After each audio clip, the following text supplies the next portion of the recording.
Have you ever noticed how the story of a hero often has a very strange twist? It's a classic tale, right? A brave leader emerges promising to free their people from the clutches of a cruel tyrant. They fight, they sacrifice, they lead a revolution, and everyone cheers when the old regime falls. Freedom, liberation, finally a new dawn. But then, something happens. The music changes. The hero, the one who promised liberty and justice for all, starts to look a little too comfortable in that big chair. The very person who fought to break the chains starts forging new ones. It's a story we've seen play out time and time again throughout history, a truly baffling and tragic pattern.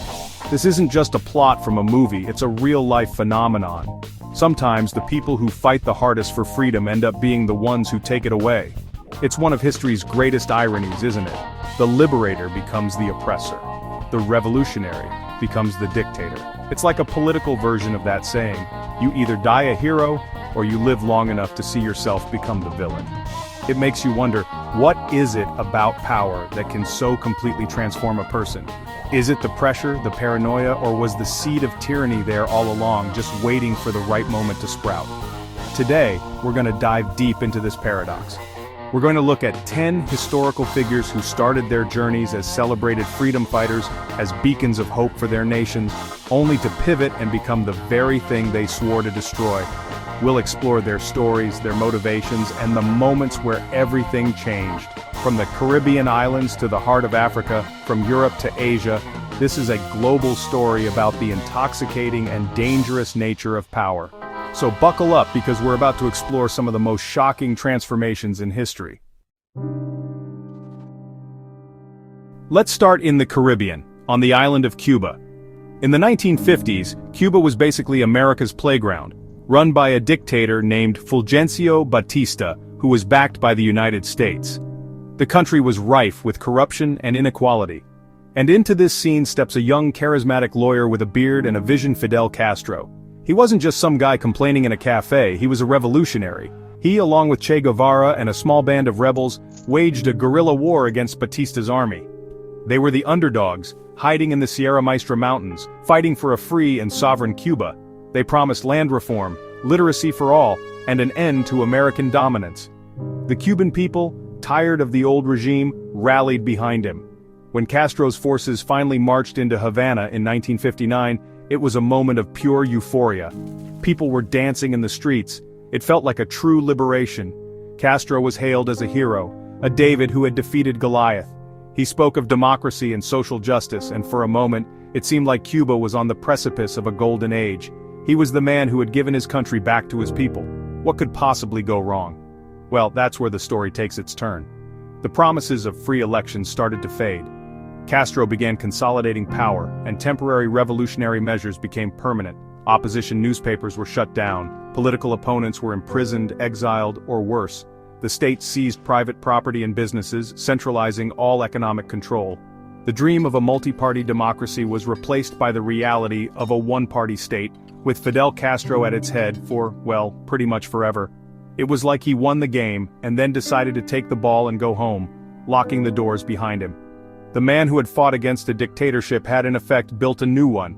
He argued it was necessary to protect the revolution from its enemies, primarily the United States. And to be fair, the United States didn't exactly send him a fruit basket. There was the Bay of Pigs invasion, countless assassination attempts by the CIA. It's true they tried everything from exploding cigars to poisoned milkshakes. This constant external pressure fed into a siege mentality, a state of permanent crisis that Castro used to justify his iron grip on power. Any dissent was labeled as counter-revolutionary and a threat to national security. The result was a Cuba that did achieve some remarkable things like high literacy rates and excellent healthcare, which his supporters always point to. But it came at a steep price. There was no freedom of speech, no freedom of the press, and no freedom to politically organize. The state controlled every aspect of life.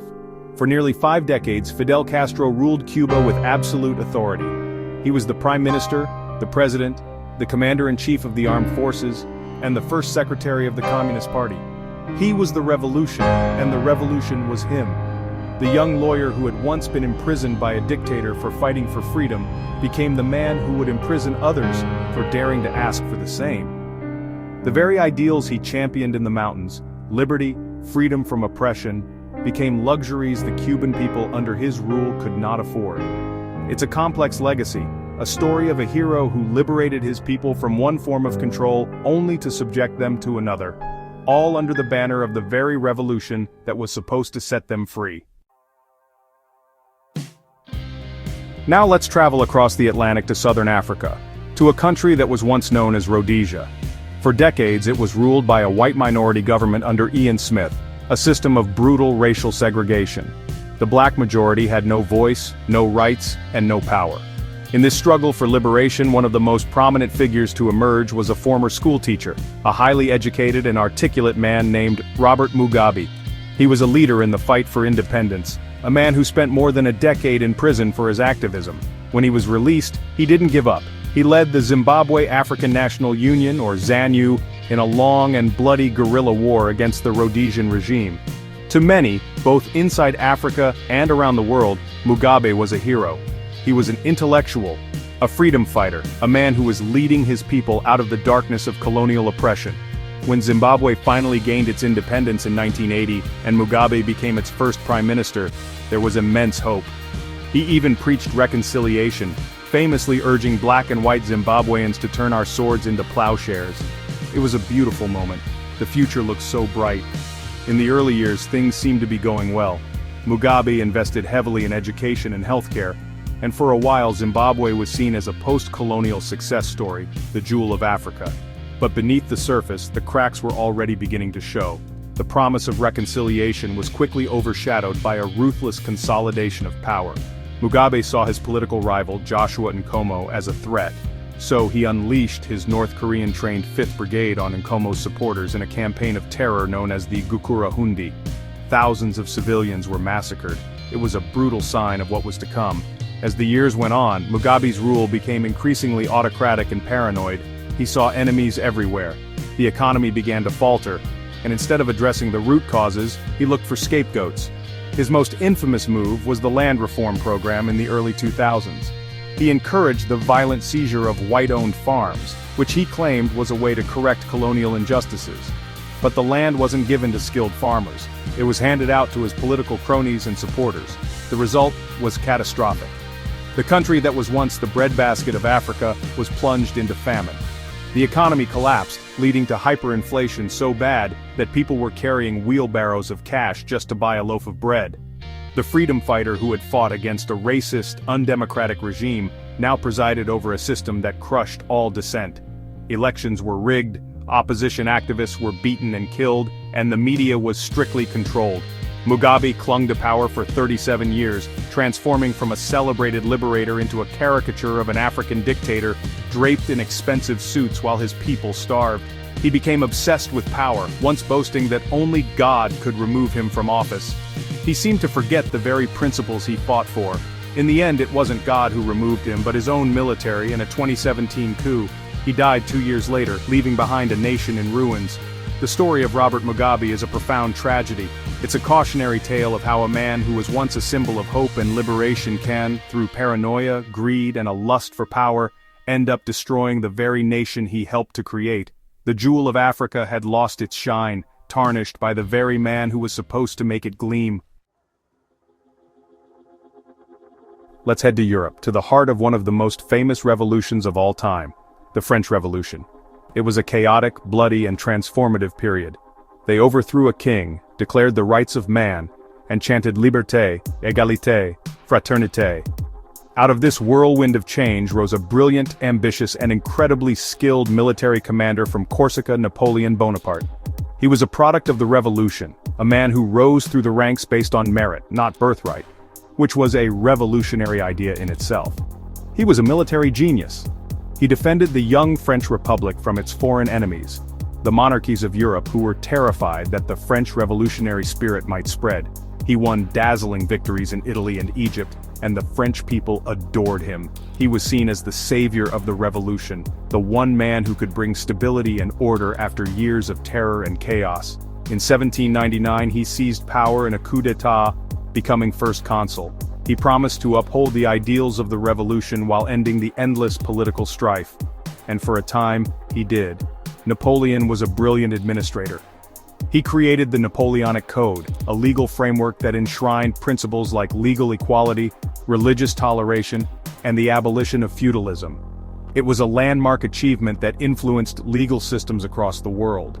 He reformed the economy, centralized the government, and established a national education system. He was modernizing France, making it strong and efficient.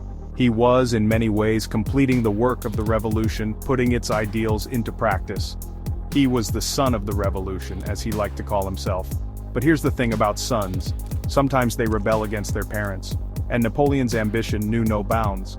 The man who was supposed to be the guardian of a republic decided that being first consul wasn't quite grand enough. He wanted more. He started acting less like a president and more like a king. The title of first consul for life wasn't enough either. So, in 1804, in a magnificent ceremony at Notre Dame Cathedral, with the Pope in attendance, Napoleon Bonaparte took the crown and placed it on his own head.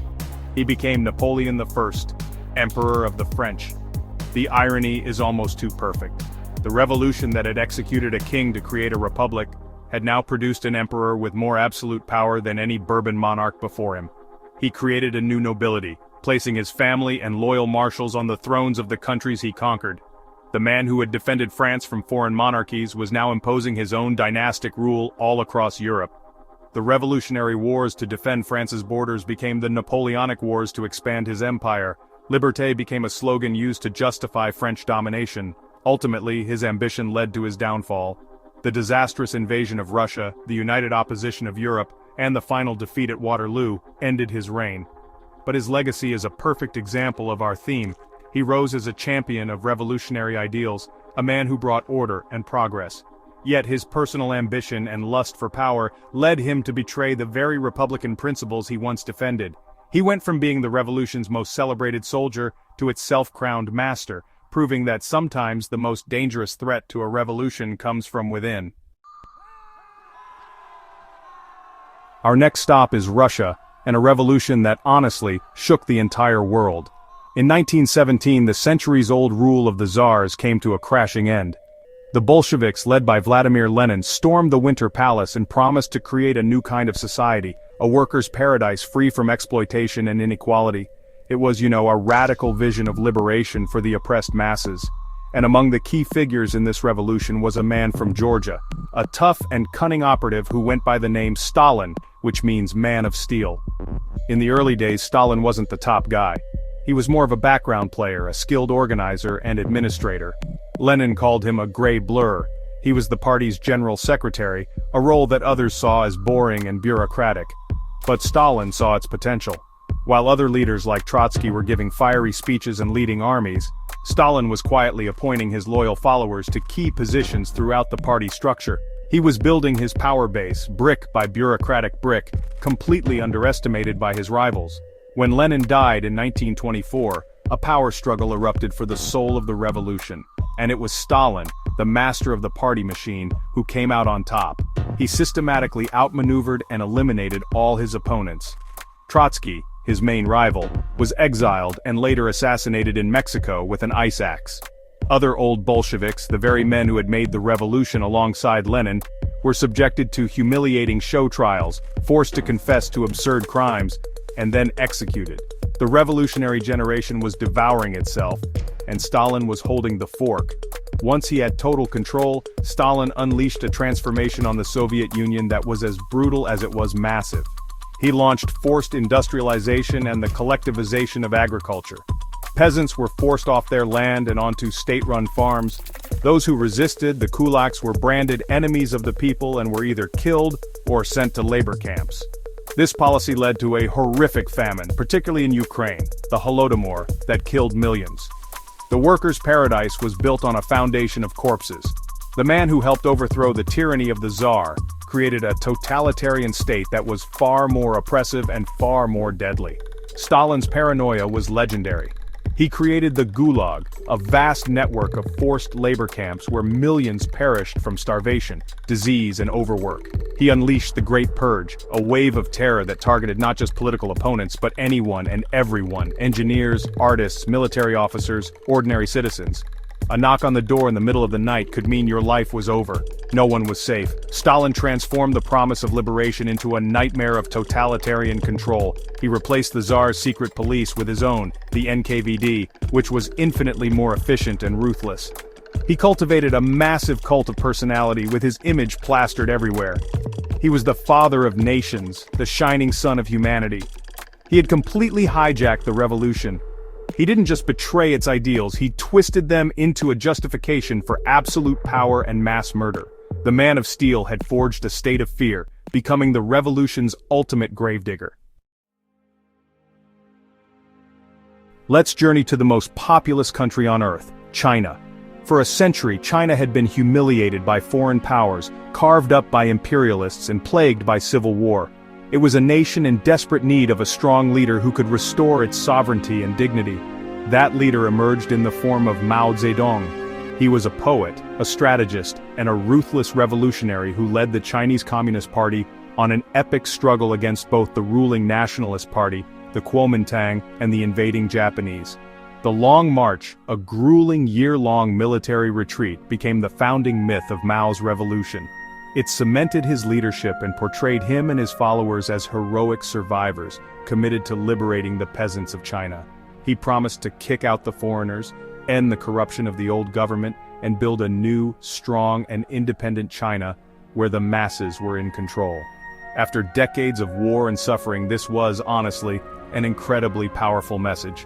When Mao stood in Tiananmen Square in 1949 and declared the founding of the People's Republic of China, it felt like a monumental victory for the Chinese people. Mao was seen as the great liberator, the man who had finally allowed China to stand up. In the early years, his government did make some progress. They improved literacy, promoted the status of women, and brought a degree of stability to the country for the first time in decades. He was the great helmsman, steering the ship of state towards a bright, socialist future. But like so many others on our list, the helmsman's vision was deeply flawed, and his methods were utterly catastrophic. His quest for a utopian society would lead to dystopian results. In 1958, Mao launched the Great Leap Forward. It was a wildly ambitious and reckless plan to rapidly transform China from an agrarian economy into a communist society through industrialization and collectivization. Peasants were forced into massive communes, and backyard steel furnaces were set up to try and surpass Western steel production. The result was one of the worst man-made disasters in human history. The focus on useless steel production led to agricultural collapse, causing a massive famine that killed tens of millions of people. It wasn't a leap forward, it was a leap into an abyss. Shaken by this failure, Mao was sidelined for a while. But he wasn't done. To reassert his authority, he unleashed an even more chaotic movement, the Great Proletarian Cultural Revolution. He called on the youth of China, the Red Guards, to attack the four olds: old customs, old culture, old habits, and old ideas. It was a call to destroy anything that represented the past, including ancient temples, art, and literature.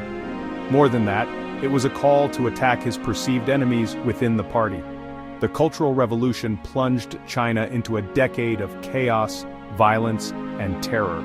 Students turned on their teachers, children on their parents, intellectuals, officials, and anyone deemed a counter-revolutionary was publicly humiliated, beaten, tortured, or killed. It was a civil war against China's own culture and people, all orchestrated by the man who claimed to be its savior, Mao Zedong, the freedom fighter who fought against foreign domination and domestic oppression, had established a regime of total control, where his personal word was law and his every whim could lead to the deaths of millions. The liberator had become China's absolute emperor. Let's head to North Africa, to the oil-rich nation of Libya. In 1969, Libya was a conservative monarchy ruled by King Idris, but a group of young, ambitious military officers were plotting. They were led by a charismatic 27-year-old colonel named Muammar Gaddafi. Inspired by the Arab nationalism of Egypt's Gamal Abdel Nasser, Gaddafi and his Free Officers movement staged a bloodless coup, overthrowing the king while he was out of the country for medical treatment. It was a swift and decisive takeover. Gaddafi presented himself as a revolutionary, a liberator who was freeing Libya from Western influence and monarchical corruption. He promised to use the country's vast oil wealth for the benefit of all Libyans, not just a select few. He kicked out the American and British military bases and nationalized the oil industry. He presented a new political philosophy in his Green Book, which was supposed to be a third way between capitalism and communism, a system of direct democracy through people's committees. On the surface, it sounded progressive, almost utopian. And for a time, some of the promises were kept. Gaddafi's government used oil money to build roads, hospitals, and schools. They launched massive irrigation projects to turn the desert green. Life expectancy and literacy rates rose dramatically. To many in the developing world, Gaddafi was a hero, a man standing up to Western imperialism and championing the cause of Pan-African and Pan-Arab unity. He called himself the brotherly leader and guide of the revolution. But the brotherly part was, let's say, highly questionable. Beneath the populist rhetoric was a deeply eccentric and brutal dictatorship. The People's Committees were not a form of direct democracy. They were a tool for total state control, a way to spy on citizens and crush any hint of dissent. Political parties were banned. The media was state-owned propaganda. Gaddafi's revolutionary committees became feared enforcers, and his secret police were notorious for torture and extrajudicial killings. His Green Book was the only political ideology allowed. Copies were everywhere, and it was mandatory reading in schools. His rule became increasingly bizarre and violent. He sponsored terrorism around the world, from the IRA to the bombing of Pan Am Flight 103 over Lockerbie, Scotland, which made him an international pariah. At home, his cult of personality reached absurd levels. He would appear in elaborate military uniforms or traditional Bedouin robes, surrounded by his all-female bodyguard unit, the Amazonian Guard. He was the architect of a state built on fear, patronage, and his own unpredictable whims. The guide of the revolution was leading his country into a bizarre and isolated dead end. After 42 years in power, Gaddafi's end came during the Arab Spring of 2011. A popular uprising backed by a NATO intervention turned into a full-scale civil war. The man who had seized power in a bloodless coup was eventually captured by rebels, not in a palace but hiding in a drainage pipe. The brotherly leader was killed by his own people. His story is a stark reminder of how a revolutionary's promise to give power to the people can curdle into a one-man show, a deeply personal and strange dictatorship that ultimately consumes itself in violence. Let's move to East Africa, to Uganda, a country that has endured some of the most brutal dictatorships in modern history. After the horrific reigns of Milton Obote and the infamous Idi Amin, Uganda was a nation traumatized and broken. In the 1980s, a new leader emerged from the bush, promising to end the cycle of violence and tyranny. His name was Yoweri Museveni, the leader of the National Resistance Army, or NRA. He was an intellectual, a disciplined guerrilla leader, and he spoke the language of liberation and democracy. Museveni and his NRA waged a 5-year guerrilla war against the Obote regime. They presented themselves as a new kind of African liberation movement, one that was disciplined, respected human rights, and was committed to building a broad-based, inclusive government. When his forces took the capital, Kampala, in 1986, it was met with a sense of profound relief. Museveni was hailed as a savior, a man who would finally bring peace and stability to Uganda. His inaugural speech was full of hope. He famously said, "This is not a mere change of guard, it is a fundamental change." And for a long time, it seemed like he was right. Museveni was praised by the West as part of a new generation of African leaders. He restored order, rebuilt the economy, and implemented a successful campaign against HIV/AIDS that became a model for the continent. He introduced a no-party system of government which he argued was necessary to prevent the ethnic divisions that had plagued Uganda's past. He seemed to be a thoughtful, pragmatic leader who was genuinely trying to heal his country. But as the years turned into decades, that fundamental change started to look a lot like the old guard. The no-party system, initially presented as a temporary measure, became a way to entrench his own power and sideline the opposition. Museveni, the man who had criticized other African leaders for overstaying their welcome, started to find reasons to extend his own. He once said the problem of Africa was leaders who want to overstay in power. It seems he wasn't a very good student of his own lectures. The first major sign of his transformation was in 2005. The constitution had a 2-term limit for the presidency. Museveni had already served his 2 terms, so what did he do? He had the parliament, packed with his supporters, amend the constitution to remove the term limits, allowing him to run again, and again, and again. Then, in 2017, As he approached the presidential age limit of 75, he had the Constitution amended once more to remove that barrier as well. The message was clear: the rules only apply to other people. Today, Yoweri Museveni has been in power for over 35 years. The liberator has become a ruler for life. His government is frequently accused of corruption, human rights abuses, and cracking down on political opposition and the media. Security forces often violently suppress protests, and opposition figures like Bobi Wine face constant harassment and arrest. The man who fought a war to bring democracy to Uganda now presides over a system that many describe as a de facto one-party state, with him at the top. It's a slow, creeping transformation from freedom fighter to entrenched autocrat, a story of a leader who stayed so long that he became the very problem he once promised to solve. We're staying in East Africa but heading north to Ethiopia, a nation with an ancient history and a proud imperial tradition. For centuries it was ruled by emperors, culminating in the reign of Haile Selassie, a figure revered by many around the world but seen by his own people as a remote and feudal ruler.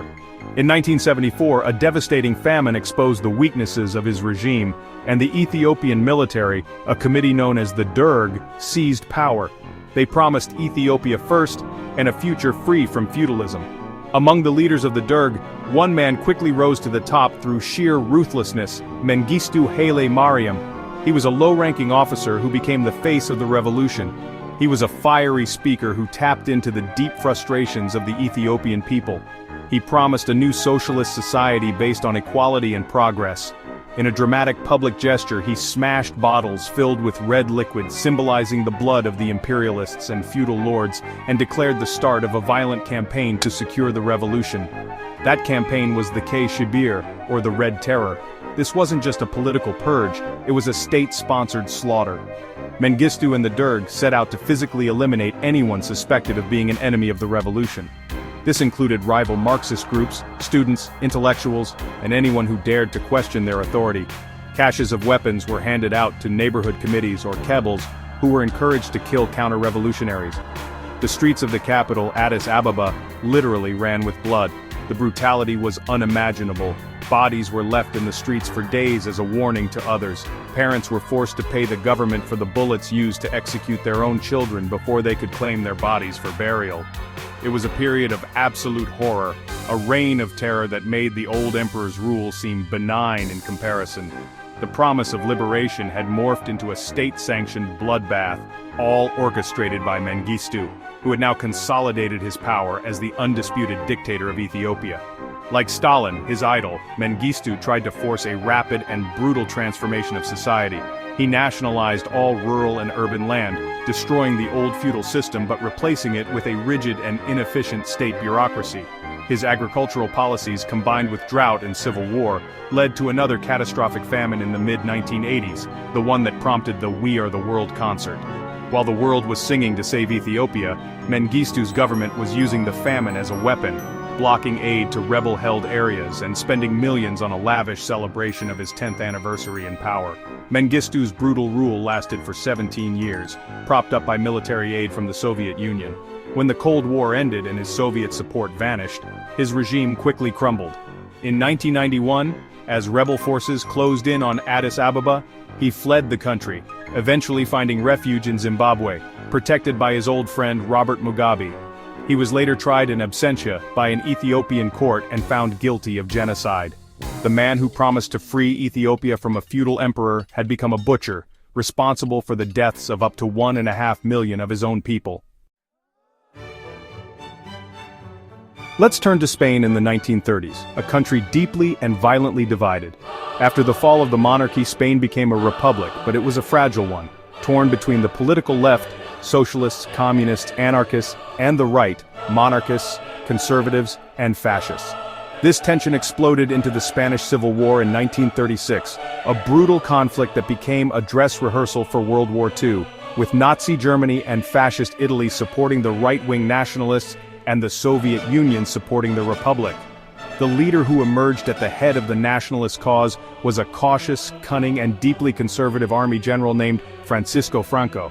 He didn't start the military coup, but he quickly outmaneuvered the other generals to become its undisputed leader, or El Caudillo, the leader.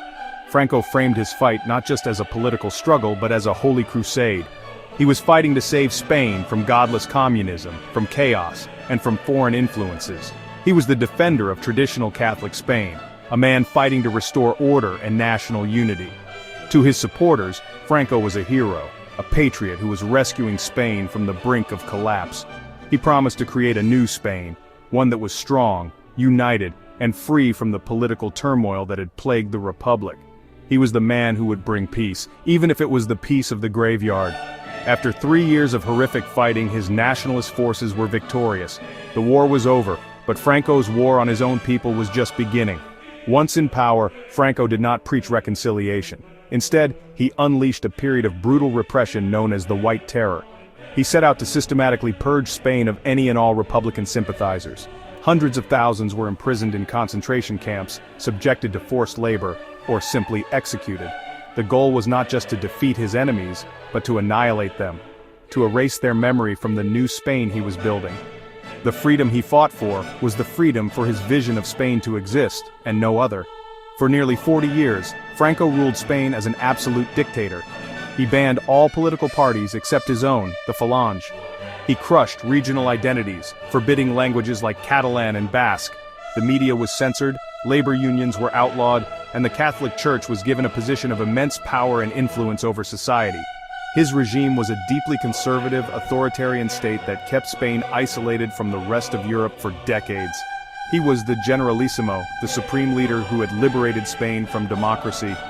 Franco's story is a bit different from some others on our list. He never pretended to be a Democrat. His fight was explicitly anti-democratic. However, he fits the pattern because he presented himself as a liberator from chaos, from communism, from modernity itself. He convinced a large part of the population that he was fighting for the freedom of the true Spain. He rose to power by promising to save the nation, but the price of his salvation was the complete suppression of individual liberty for anyone who disagreed with him, a price Spain paid for 4 long decades until his death in 1975. We end our journey back in Russia with the man who was the mastermind of the 1917 revolution, Vladimir Lenin. More than anyone else, Lenin was the intellectual and political force behind the Bolshevik seizure of power.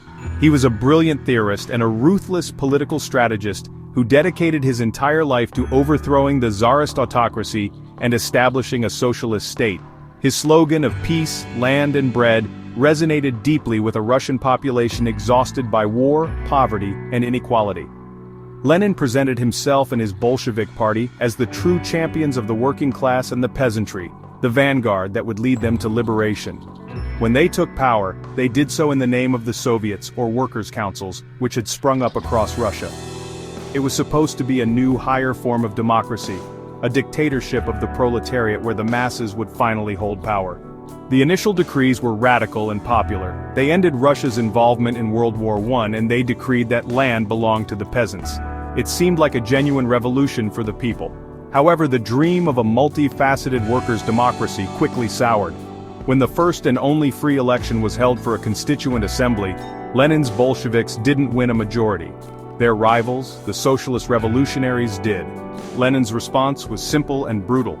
He sent in the troops and dissolved the democratically elected assembly after just 1 day. It was a clear signal: power would not be shared. The dictatorship of the proletariat was, in practice, becoming the dictatorship of the Bolshevik Party.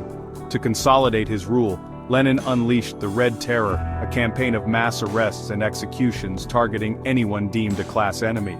It was Lenin who created the Cheka, the first Soviet secret police and the forerunner of the KGB. He argued that terror was a necessary tool to defend the revolution from its enemies, both internal and external, during the brutal Russian Civil War.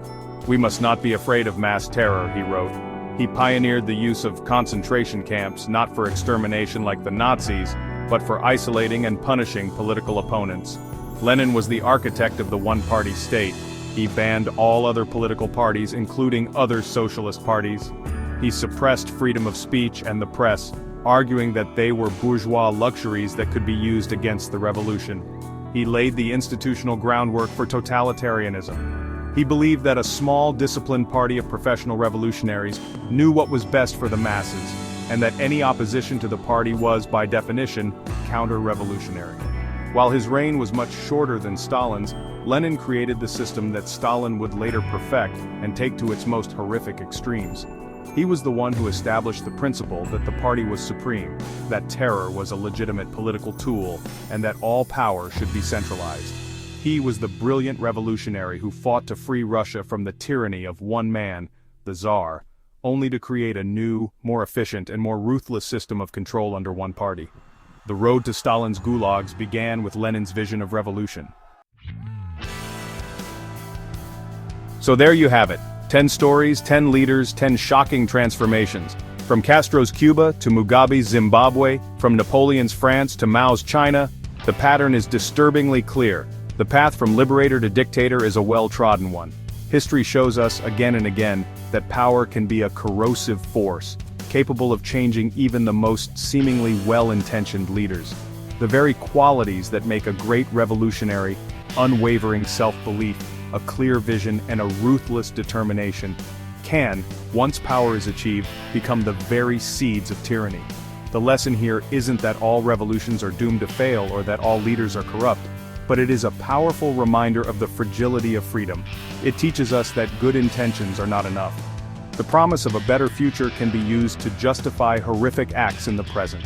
It highlights the profound importance of the systems we build around our leaders. Power, as they say, corrupts, and absolute power corrupts absolutely.